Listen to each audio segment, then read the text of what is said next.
The time is exactly 8:56. Welcome back. This is News and Views right here on Salam Media.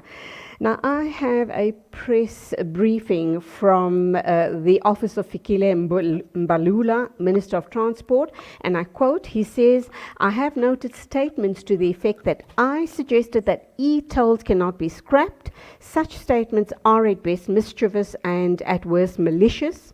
It is common cause that OUTA and the Gauteng government, amongst others, are opposed to e-tolls. We have taken into consideration their concerns as part of the process aimed at finding a sustainable solution. But this is a long outstanding matter. Surely government could have come to a decision on this matter by now." Wayne Duvenage, morning, welcome to the program, and your comments on my opening statement. Yes, good day, nice to be with you. Look, it's very clear that government has been dragging its feet on this decision, and for as long as they do, when the solutions are there, and in fact, when the solutions that we've suggested are already in place and being practiced for years now on the CETOL matter with funding from Treasury, we just cannot understand why it is taking so long to make a very easy decision where the evidence is very clearly in their space. They understand the scheme is not working. They understand the contracts have expired. They understand that they're barely covering the collection costs. There's no loss of cost to government. Why are they taking so long to make this decision when they promised us, by the way, on a number of occasions that the decision would be made within a specific date and imminent?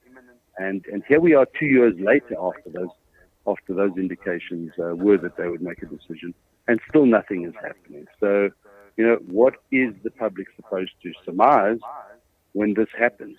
It's really just unacceptable. This also goes against the implementation of the OUTA Act, does it not? Well, OUTA Act is a separate matter, but it's entwined somewhat in that they try to slip into the OUTA Act that if you ignored a traffic fine, there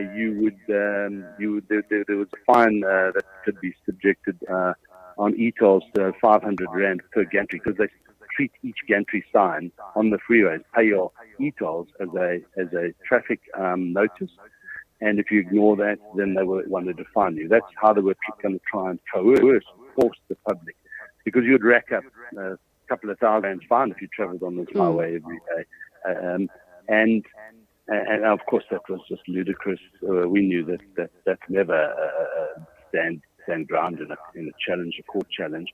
So I think they removed that, or they're not going to introduce that in the R2 space. Or if they do, it's going to be one of those. It's going to be moot. It's not going to be practical. So that was one methodology that they tried to enforce, which we don't believe will happen. Okay, now Fikile Mbambulula, excuse me for tripping over my tongue, is pointing fingers at the Minister of Finance and is suggesting that when the Department of Finance delivers the medium-term budget policy statement next month, they obviously will make a pronouncement on the e-tolls, suggesting that by that time he believes that Cabinet would have finalized the matter. What guarantee do we have that that will happen? And why is the Finance Department involved here as well? Can't the Minister of Transport just go ahead and make the decision? Well, he can't make the decision because this is about funds. There are government guarantees around the bonds that were borrowed to upgrade the freeway, which they've double paid. They should never have paid 18 billion rand. This was nothing more than an 8 to 9 billion rand project. And that's another matter. So let's not get sucked into that. So you've got an 18 billion rand bond from PRC, by the way. So they can engage with PRC and renegotiate those bond terms. And that has to be settled. So it's got to come from finance. Finance has to agree to the allocations of funds. But here's the issue. if you go back to just before the decision on e-tolls in 2007 and 8, Treasury was allocating about 4 billion rand, 4 to 5 billion rand a year to SANRAL. They have increased that amount over this period to 18 billion rand. So the money's there, and they've allocated specifically for the GFIP bonds.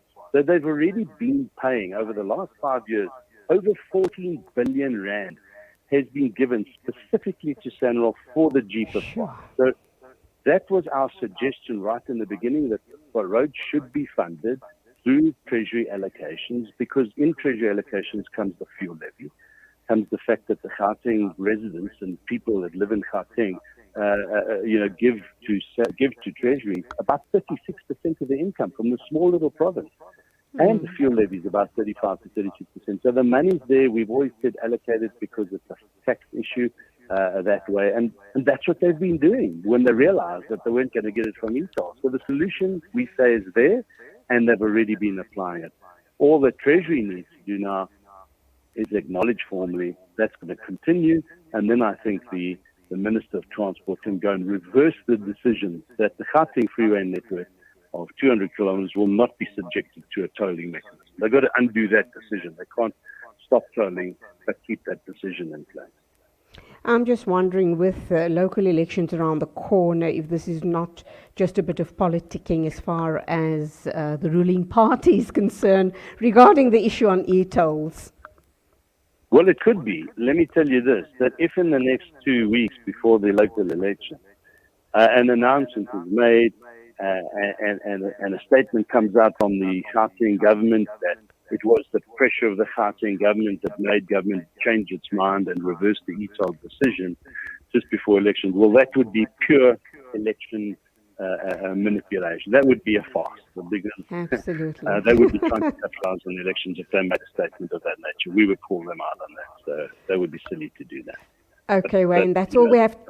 That's all we have time for this morning. Once again, just give us your website address, and let's just remind the general public that they need to be a part of OUTA by making their little contribution. Just give us that information quickly. Yes, please. Thanks for raising that. It's outa.co.za, outa.co.za. There's a join now button. You can choose how much you want to donate. There's no amount that's too small. Everything adds up. Crowdfunding is how we operate. We've also just launched a good report now on how political parties are being funded for their constituency offices, and 14 billion rand has gone into their coffers over the last 10 years, and they don't account for it. We've got a big concern around. So we're doing a lot of work in so many areas. We would appreciate the support from the public. Thanks very much.